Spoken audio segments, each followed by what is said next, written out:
Everyone, so now I'm going to explain lesson 68 लोग क्या कहेंगे 3. So I am going to read part A individual reflection. तो इसमें आपने क्या करना है, इसमें आपको ये बताना है कि अगर जब आप अपने लाइफ से बेस्ड डिसीजन लेते हो या फिर करियर से रिगार्डिंग कोई डिसीजन लेते हो तो क्या एट दैट टाइम आप ये सोचते हो कि लोग क्या कहेंगे. बिकॉज फॉर एग्जाम्पल आपके कम नंबर आए एंड आपका गोल है साइंटिस्ट बनना, तो आप ये सोच रहे हो कि लोग क्या कहेंगे कि इतने कम नंबर आए हैं साइंस में और इनको साइंटिस्ट बनना है. या फिर अभी आपने 12th भी पास नहीं किया है और आपको बिजनेस करने का आइडिया आ रहा है, तो फिर आप ये सोचिए कि यार लोग क्या कहेंगे कि अभी अभी इसको कॉलेज कंप्लीट नहीं हुआ है और इनको बिज़नेस करना है. तो एट दैट टाइम आप ये सारी चीज़ें सोचते हो क्या कि लोग क्या कहेंगे. तो इस पर आपको अपना रिफ्लेक्शन देना है ना. आपने जो वीडियो देखी है उससे रिलेटेड ये कोट्स हैं, तो मैं रीड कर देती हूँ. एज यू मेक ओके, मैं इसकी डायरेक्टली मीनिंग बता देती हूँ. तो जब आप अपने लाइफ से और करियर से रिगार्डिंग डिसीज़न लेने जाते हो तो क्या आप ये सोचते हो कि लोग क्या कहेंगे, उसकी वजह से आप नेविगेट होते हो कि लूँ कि ना लूँ. या फिर आपको एक चीज़ याद रखनी चाहिए कि आपको हमेशा दयालु होना चाहिए, हमेशा दूसरों की हेल्प करने वाला होना चाहिए और आपको कभी भी भयभीत नहीं होना चाहिए. ठीक है ना. द सेकेंड वन कि आप अपनी सुख शांति दूसरों के दिल में नहीं रख दो कि जैसा वो सोच रहे हैं उनके अकॉर्डिंग हमें काम करना है. वो हमें क्यों अच्छा सोच रहे हैं, वो हमें क्यों बुरा सोच रहे हैं, हमें उनको अच्छा दिखाना है बुरा दिखाना है. आप दूसरों की वजह से नहीं हो, आप जो हो वो खुद के वजह से हो. तो अब आपको सिंपल सी बात ये है ना कि आपको ये नहीं सोचना है कि लोग क्या कहेंगे. अगर आप सही चल रहे हो तो बस आप चलो, फिर आप ये ना सोचो कि लोग क्या कहेंगे. ठीक है. अब पार्ट बी पे आ जाते हैं. तो पार्ट बी में 3 लड़कियां हैं. अब आपको पता है कि इसमें एक स्टोरी दी गई हुई है मेधावी छात्र की.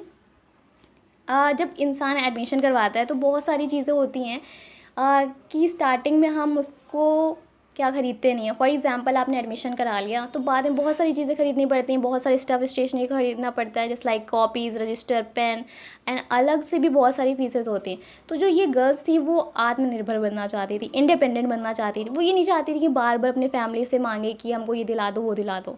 तो इसीलिए उन्होंने सोचा आत्मनिर्भर बनने का एंड देन उन्होंने एक स्टॉल स्टार्ट कर दी जिस पे वो जंक फूड सेल करती थी and then fast food sell करने के बाद वो इंडिपेंडेंट हो गई और आज लोग इन पे गर्व करते हैं. तो ये सारी की सारी इनकी स्टोरी आप चाहे तो स्क्रीनशॉट ले सकते हो. मैं यहाँ पे पॉज कर रही हूँ एंड देन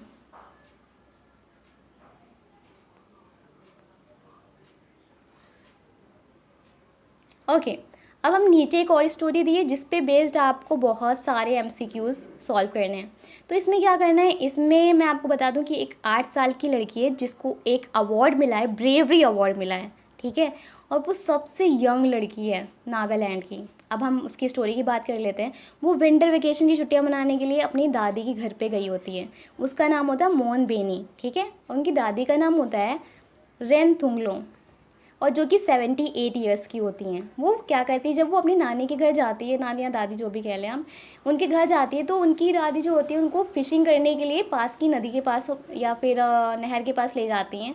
तो एट दैट टाइम उनको बहुत तेज़ क्रैम्प उठ जाता है, इट मीन्स मरोड़, जिसकी वजह से उनकी मसल्स में बहुत ज़्यादा दर्द होने लगता है एंड देन वो अनकॉन्शियस हो जाती है. इट मीन्स उनको होश आवास एकदम बिल्कुल नहीं रहता है, एकदम नींद वाली हालत हो जाती है. तो at the time Mohan Beni क्या करती है, वो 4-5 किलोमीटर बैक अपने फॉरेस्ट में जाती है ताकि कोई मिल जाए या फिर कोई हेल्प करने वाला मिल जाए और फिर वहाँ से लेके आके अपनी ग्रैंड मदर की हेल्प करती है. और टाइम्स ऑफ इंडिया जो न्यूज़पेपर उसके अकॉर्डिंग मोहन बेनी के जो पापा है उस पर बहुत ज़्यादा प्राउड करते हैं और उनका नाम है एन लोंगसू बेमो लोथा. ओके.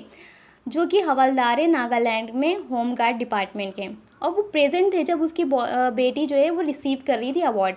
किससे मिला था उनको, प्राइम मिनिस्टर नरेंद्र मोदी ने उन्हें न्यू दिल्ली में अवार्ड दिया था. और उनको रिसीव मिला था, क्या हुआ था, एक मेडल मिला था, सर्टिफिकेट मिला था, ऊपर से कैश भी मिला था. जिसकी नेशनल स्कीम ये थी कि जब तक कि वो अपना कॉलेज स्कूल एजुकेशन कंप्लीट नहीं कर लेती तो जब तक कि वो फाइनेंशियली असिस्टेंस है. ठीक है. Granted financial assistant, it means उसकी फ़ी पेमेंट हो जाएगी. We salute the bravery of young friends. तो हमें सैल्यूट करना चाहिए अपनी यंग फ्रेंड पे. ठीक है. उसकी ब्रेवरी पे कि वो कितनी ज़्यादा ब्रेव थी. ठीक है.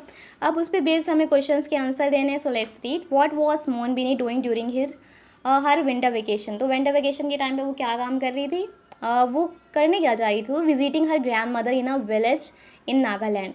वो अपने ग्रैंड मदर के घर पे जा रही थी, किस लिए, विज़िट करने के लिए.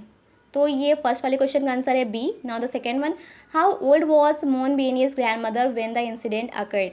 तो मोनबेनी कितने साल की थी जब ये इंसिडेंट हुआ, तो ये जब घटना हुई तब वो 78 ईयर्स की थी। Now the third one, what happened to the Monbeni's grandmother while they were fishing. तो क्या हुआ था मोनबेनी की ग्रैंड मदर के साथ जब वो फिशिंग कर रही थी, मछली पकड़ रही थी, तो एट दैट टाइम उनको क्रैम्प हुआ था, सी वाला।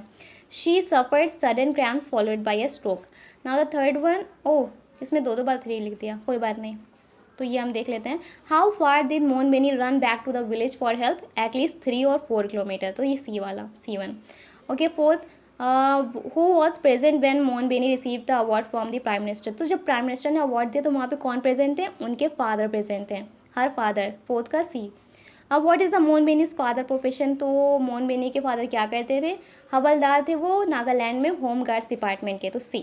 What did Monbeni receive as part of the award, उसे अवार्ड के रूप में क्या मिला था, medal, certificate and cash, B1। How long will Monbeni receive financial assistant under the national scheme. तो उसको कब तक की मिली थी फाइनेंशियल स्कीम, कब तक के कि वो फाइनेंशियली फ्री रह सकती है, जब तक कि उसका स्कूल एजुकेशन ना कंप्लीट हो जाए। Where did Monbeni's act of bravery take place. तो ये जो ब्रेवरी थी उनकी, जो उन्होंने अपनी वो दिखाई ब्रेवनेस, तो वो कहाँ दिखाई थी, तो नागालैंड में दिखाई थी। हाँ, तो in Nagaland. What was Monbeni's father's name, Monbeni's के फादर का नाम क्या था, उनका नाम था C एंड लोंग्स टू बैमो Lotha. And thank you for listening to me.